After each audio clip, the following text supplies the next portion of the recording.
Market Mantra. Market Mantra. Market Mantra. Market Mantra. Market Mantra.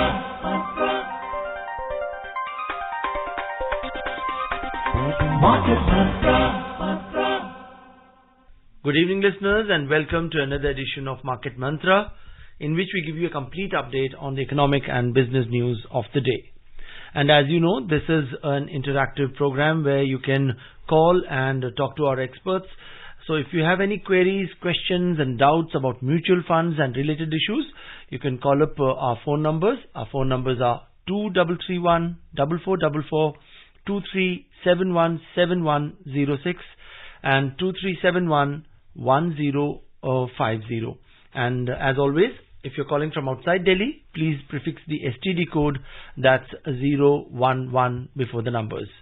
I am S. Rangabashyam, and with me is my co-anchor in Hindi, Subodh Mishra. Good evening, Subodh.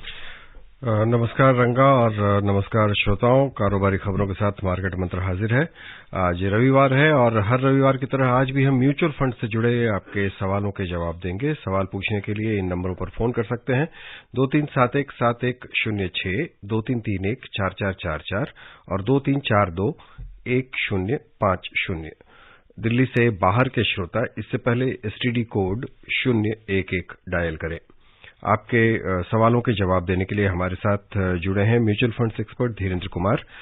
Dhirendra, market मंत्र में आपका स्वागत है। धन्यवाद आपका। पहले headlines के साथ रंगा। The top stories. Country's crude steel production rises 5.8% to 124.5 million tons in the year 2022. Foreign investors sell equities worth 5,753 crore rupees from the domestic markets in the first 3 days of February, and Brent crude oil futures slump nearly 8% for the week gone by. वर्ष 2022 में देश में crude इस्पात का उत्पादन 5.8% बढ़कर 12 crore 45 lakh ton पर पहुंचा। फरवरी के पहले 3 दिनों में विदेशी निवेशकों ने भारतीय शेयर बाजार से 5,753 करोड़ रुपए निकाले और पिछले हफ्ते ब्रेंट क्रूड ऑयल फ्यूचर्स में लगभग 8% की गिरावट आई।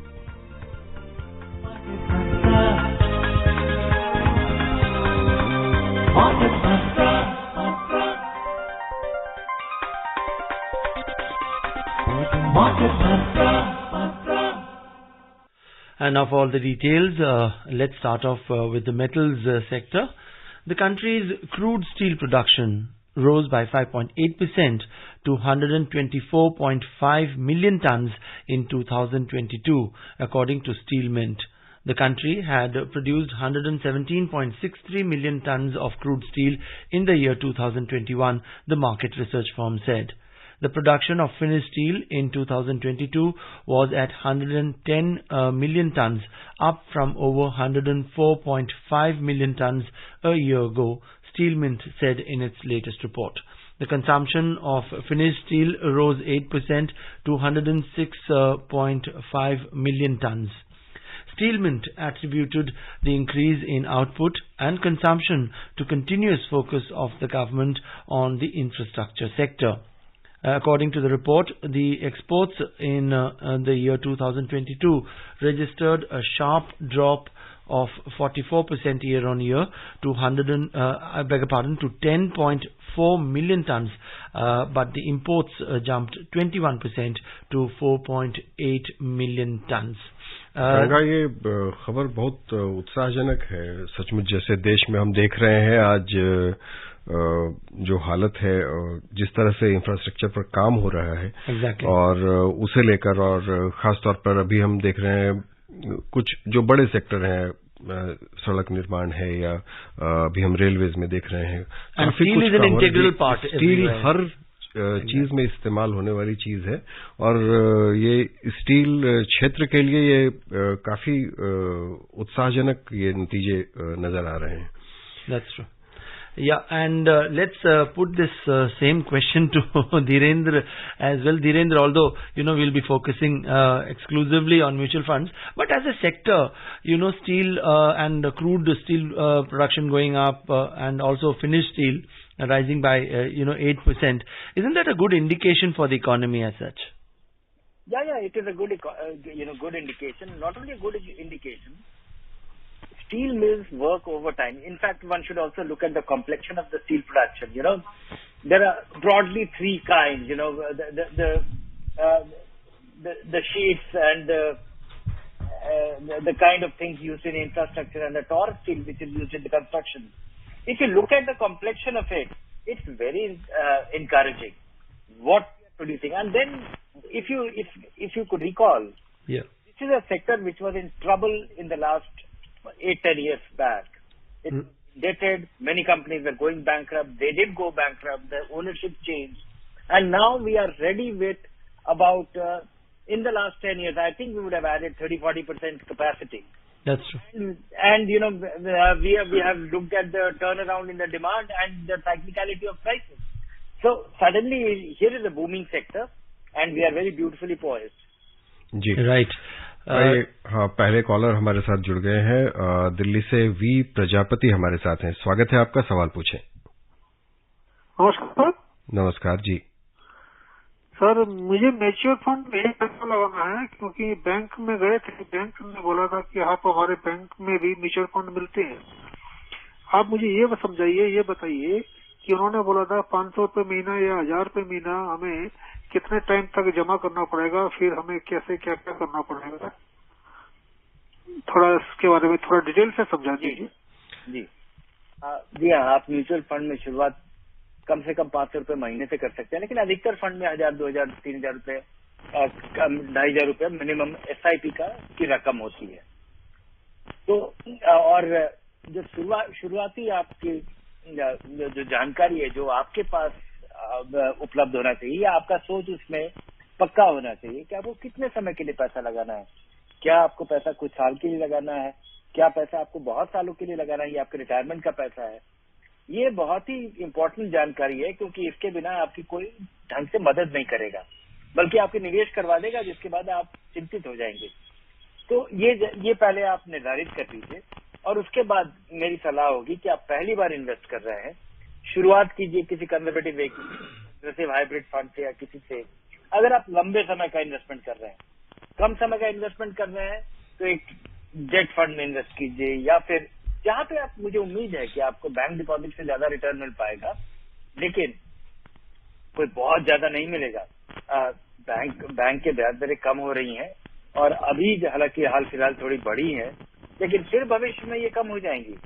और इस वजह से ये जो म्यूचुअल फंड का रास्ता आप लेना चाहते हैं, वो आपके लिए थोड़ा बेहतर होगा इनकम जनरेट करने के लिए। तो म्यूचुअल फंड एक तरीके का म्यूचुअल फंड नहीं होता, बहुत ढेर सारे तरीके के होते हैं। अधिकतर म्यूचुअल फंड को आप इग्नोर कर सकते हैं, लेकिन 4-5 तरीके के फंड, जो कि 4-5 कैटेगरी के फंड जो कि आपके लिए काम के हैं, वो मैं आपको गिना देता हूँ। आपको लंबे समय का पैसा लगाना है, शुरुआत कीजिए किसी अग्रेसिव हाइब्रिड फंड से। इसमें अधिकतर पैसा इक्विटी में लगा रहता है, कम पैसा डेट में लगा रहता है। बाजार गिरता है तो ये धड़ाम से नहीं गिरता है। 2-3 साल हो जाए, उसके बाद आप एक multi cap, flexi cap fund में इन्वेस्ट कीजिए, तो उसका नतीजा ये होगा कि आप इक्विटी के उतार चढ़ाव से आप परिचित हो गए होंगे इस 2-3 साल में। तो भारी गिरावट से आप उतने चिंतित नहीं होंगे। इक्विटी कम समय में आपको कम समय का पैसा कभी भी इसमें नहीं लगाना चाहिए। कम समय का पैसा चूंकि नहीं लगाना चाहिए, और चूंकि बाजार का कम समय में भरोसा नहीं है, और इसका फायदा उठाने के लिए जरूरी है कि आप इक्विटी में पैसा कभी भी एक साथ नहीं लगाएं, लमसम पैसा, बड़ा रकम न लगाएं। डेट फंड में आप अपने कुछ समय का पैसा लगा सकते हैं, एक ऐसा पैसा जो कि आपको निश्चित अवधि के पास चाहिए, और उसके लिए केवल डेट फंड में ही लगाएं। डेट फंड में SIP करने की जरूरत नहीं है, क्योंकि वहां पे उस तरह का रिस्क नहीं है जैसा इक्विटी में है। कम समय में बहुत ज्यादा रफ्तार से गिर जाना, और तो कम समय का पैसा डेट में, ज्यादा समय का पैसा इक्विटी में हमेशा धीरे धीरे पैसा लगाइए। Right. Let's move on and take our next caller. We are joined by Ratnakar from Mumbai. Good evening, Mr. Ratnakar. Hello, good evening sir. Yeah, go ahead. Put your question. हाँ, मेरा सवाल है कि मेरे पास टाटा इंडिया का pharma fund है, Tata pharma.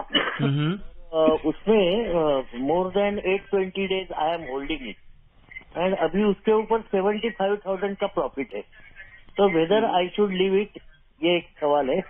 वैसा ही मेरे पास कोटक फ्लेक्सी कैप फंड है, उसका इन्वेस्टमेंट 64,000 था और उसका करंट वैल्यू 1 लाख है, तो मैंने उससे निकलना चाहिए क्या नहीं?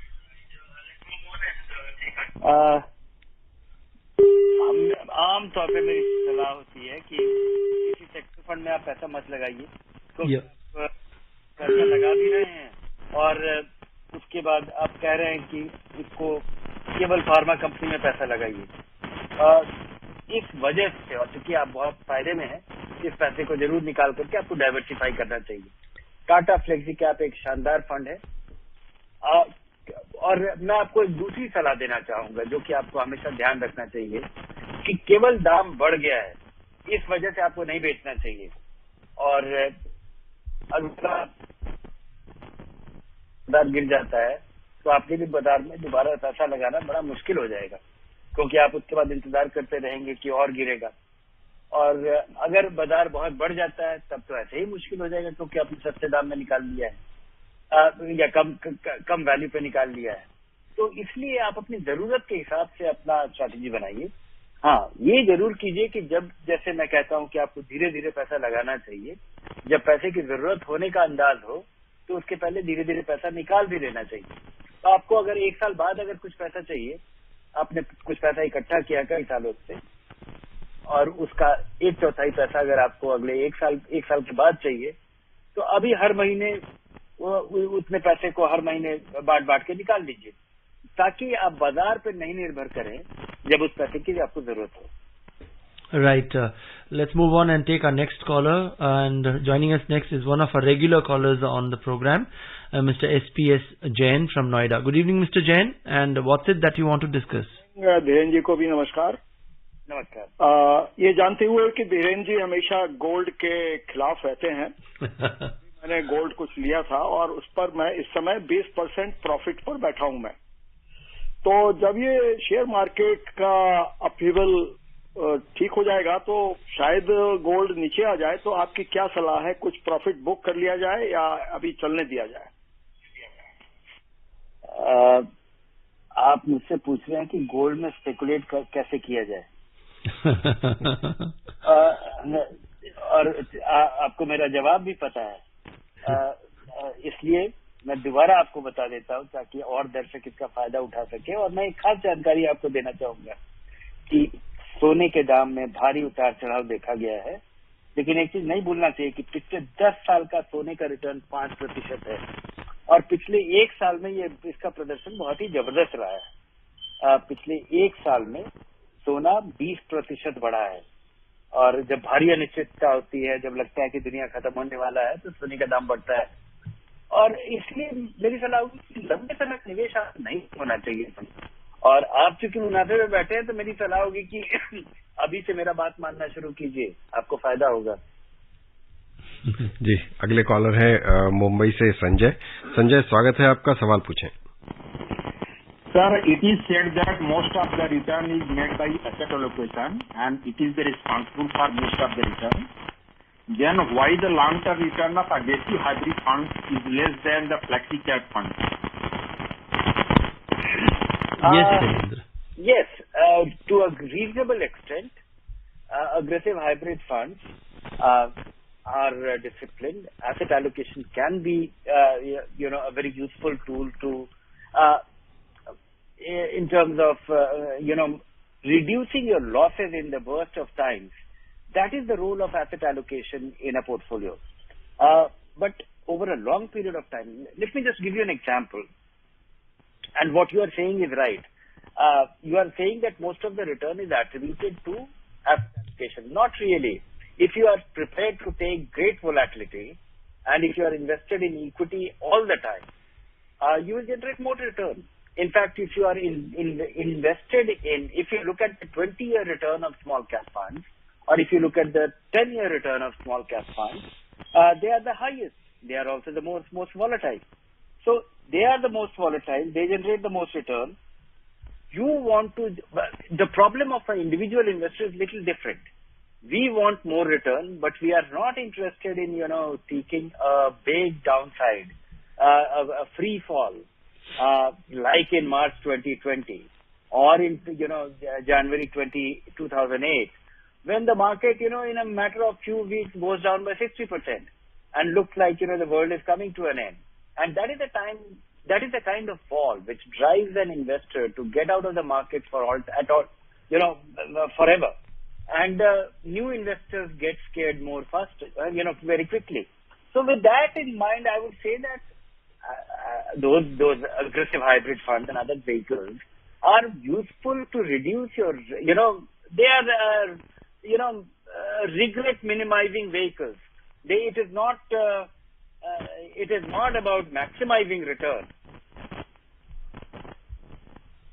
Yeah. And now let's take a look at some of the other news items as well. जी, अगले कॉलर के पास जाने से पहले हम नजर डालते हैं FII ने कैसा रखा है हमारे बाजार में प्रदर्शन। फरवरी के पहले 3 दिनों में विदेशी निवेशकों ने भारत के शेयर बाजार में 5,753 करोड़ रुपए की बिकवाली की है। ताजा आंकड़ों के मुताबिक उन्हीं 3 दिनों में ऋण बाजार में विदेशी निवेशकों ने 5,502 करोड़ रुपए का निवेश किया। जनवरी में विदेशी निवेशकों ने भारतीय शेयर बाजार से कुल 28,852 करोड़ रुपए निकाले, लेकिन ऋण बाजार में 3,531 करोड़ रुपए का निवेश किया। वर्ष 2023 में अब तक विदेशी निवेशक भारतीय शेयर बाजार से लगभग 34,605 करोड़ रुपए निकाल चुके हैं, लेकिन इसी अवधि में ऋण बाजार में उन्होंने 9,033 करोड़ रुपए का निवेश किया है। Well, let's continue with phone calls. And joining us next is Varun from Delhi. Good evening, Varun. And what's your question? Good evening, sir. Sir, I have 2 questions. Yeah. Sir mutual fund related है, एक थोड़ा हटके है। पहला तो जो mutual fund related है वो सर आने वाला दिनों में जो हमारा टैक्स सेविंग फंड हमें रिबेट मिलेगा या नहीं मिलेगा, एक तो नंबर 1। नंबर 2 सर, जो हमारा जैसे शेयर मार्केट जो चल रहा है, सेंसेक्स निफ्टी, सेंसेक्स तकरीबन 60,000 का आसपास चल रहा है, और जैसे सर कोई विदेशी लोग जैसा FII लोग अगर चाहते तो आर्टिफिशियली जैसे अभी हमारा देश का एक कंपनी का साथ हुआ, ऐसा करके भी हमारा फंड को और हमारा मार्केट को गिरा सकता है क्या सर? कोई भी रिपोर्ट छाप देगा कुछ करके। तो ये 2 मेरा क्वेश्चन था सर। राइट, यस धीरेन्द्र जी, पहला वाला सवाल की टैक्स सेविंग फंड में रिबेट मिलेगा। अब इस बजट में अनाउंस किया गया है कि 2 रिजीम हुआ करेगा। पहले भी ये लोगों के लिए प्रावधान था, और नया टैक्स रिजीम ज्यादा अट्रैक्टिव बना दिया गया है। इस वजह से बहुत सारे लोग नया टैक्स रिजीम फॉलो करेंगे, क्योंकि उसमें आपको बहुत सारी छूट मिलने वाली है, और बहुत सारे लोग जो कि जिनकी आमदनी बहुत ज्यादा है उनके लिए शायद नया टैक्स रिजीम फायदेमंद हो। लेकिन अगर आप पुराने टैक्स रिजीम में ही रहते हैं तो आपको ये छूट मिलता रहेगा, और आप ATC के तहत, क्योंकि उसमें आप पुराना सिस्टम फॉलो कर रहे हैं, वहां पे सारे एलिजिबल इन्वेस्टमेंट क्वालिफाई करेंगे, टैक्स सेविंग फंड भी एलिजिबल होगा। केवल मुझे डर है कि जो भविष्य में ना बहुत सारे लोग जब नए टैक्स रिजीम में आ जाएंगे तो ये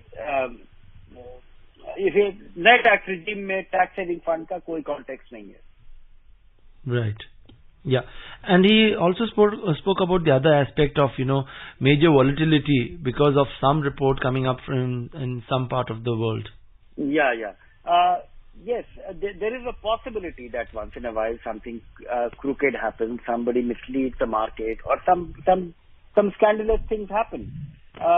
But you have to look at the real tailwind behind India. If companies make more money, if companies grow more, and if we are and on a relative basis we turn out to be the most attractive destination, only bright spot, a silver lining in the world economy, and we are a sizable economy, we have a sizable population, And we have a, law and order, a rule of law. We have we have SEBI, and they have a impeccable track record. We have, when there is a business where people come here to make money and many people come here for greed, there will be forgery, there will be fraudulent things, there will be mischief, there will be people who will mislead it. But the real thing is that, if majority of our companies grow, make more money, our regulators are on their toes, investors will benefit. And even if some investors lose money in the short run, I don't think, I think truth will prevail. And market is that big a leveler. जी, दिल्ली से प्रदीप है हमारे साथ। प्रदीप, स्वागत है आपका, सवाल पूछें। नमस्कार मार्केट मंत्रा टीम। नमस्कार सर, मुझे है ना 3 लाख रुपए लगाने हैं। मेरे पास 2 हाइब्रिड फंड है। तो जैसे आप बताते हो कि धीरे धीरे करके पैसे लगाएं, तो मैं आपसे एडवाइस चाह रहा था कि मैं किस तरह से ये 3 लाख रुपए 5 साल के लिए मुझे इन्वेस्टमेंट करनी है। मेरी 2 SIP चल रही है, उनमें मुझे लमसम पेमेंट करनी है। प्लीज मुझे बताइए। SIP चल रहा है जिसमें आपको लमसम पे करना है? नहीं, मुझे नहीं समझ में आया आपका सवाल। जी, इनका SIP चल रहा है और ये 3 लाख रुपए और एक मुश्त लगाना चाहते हैं। और 5 साल के लिए लगाना? जी, 5 साल के लिए है इनका वक्त। ये जो 5 साल के लिए आपको पैसा लगाना है और ये लगाने में भी अभी समय लगेगा, तो मेरी सलाह होगी कि आपको किसी कंजर्वेटिव व्हीकल में इन्वेस्ट करना चाहिए। एक ऐसा फंड जो कि सब्सटैंशियली डेट में लगाए, थोड़ा पैसा इक्विटी में लगाए। और इस तरह का fund normally equity saving fund या इक्विटी सेवर फंड होता है। तो इस तरह का 2 फंड चुन करके 6 से 8 महीने में अपना पैसा स्प्रेड कर दें। जी, right. Let's move on and Gaurav joins us on the program from Ghaziabad in Uttar Pradesh.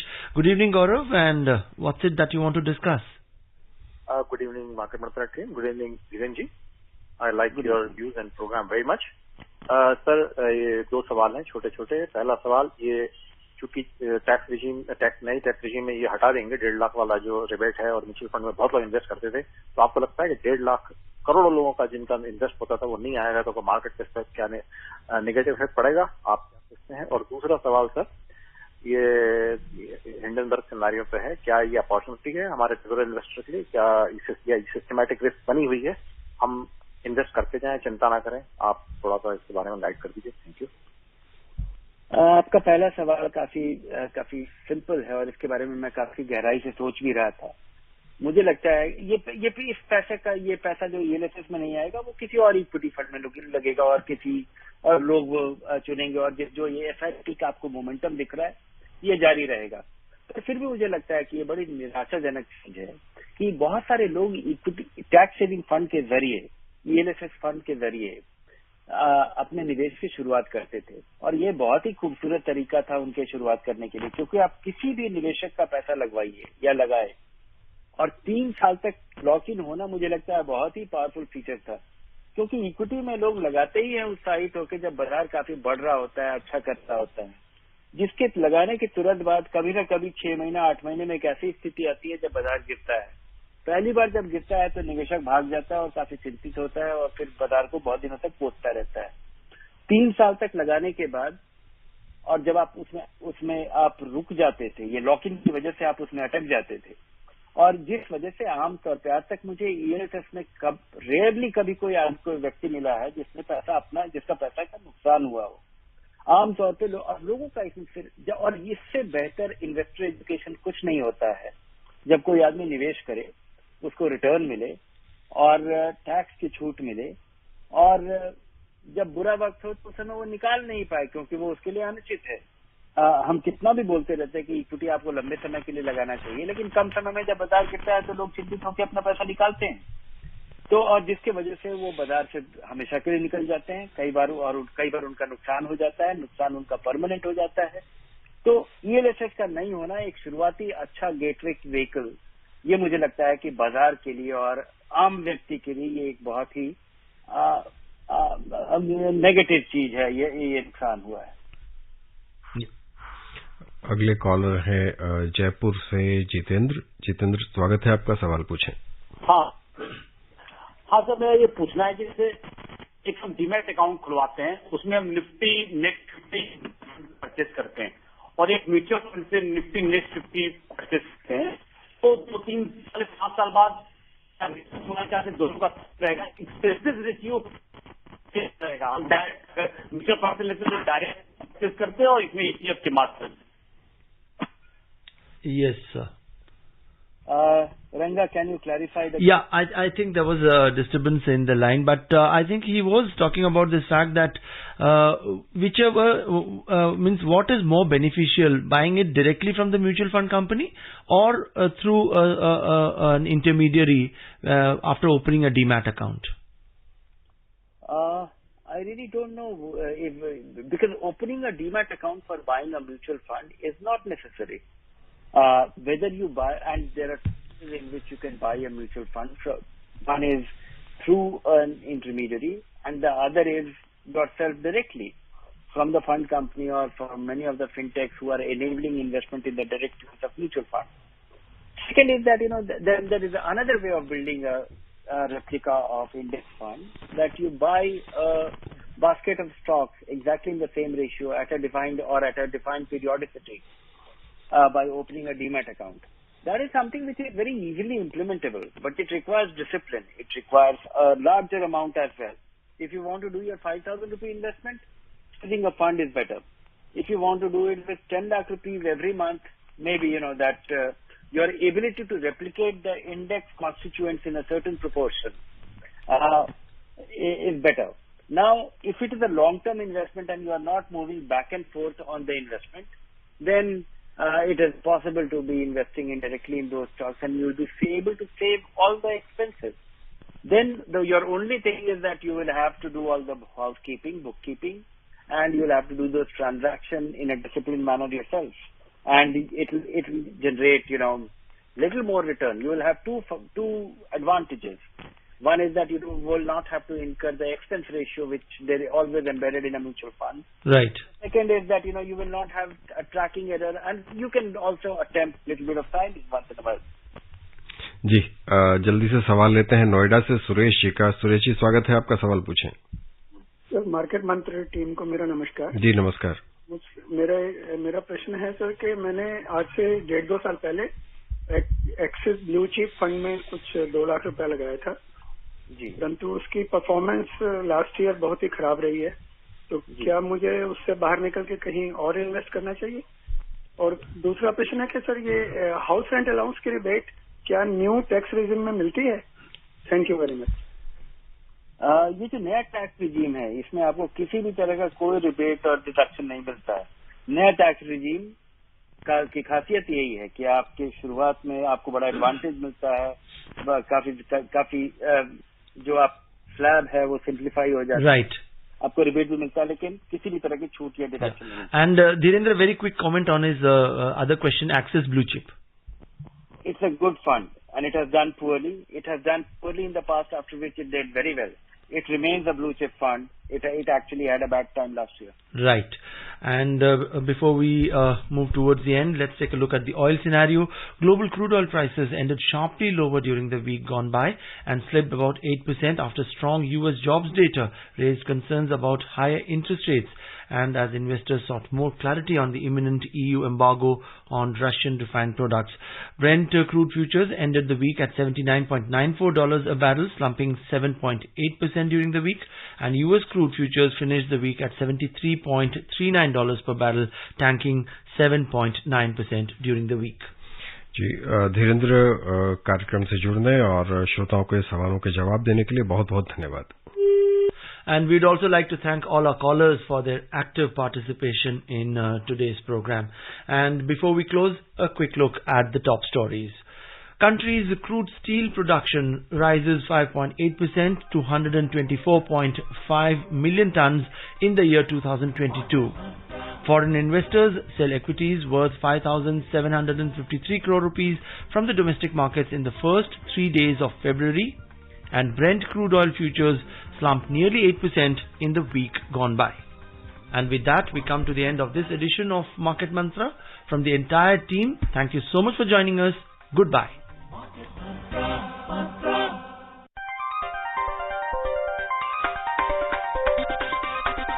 Market Mantra.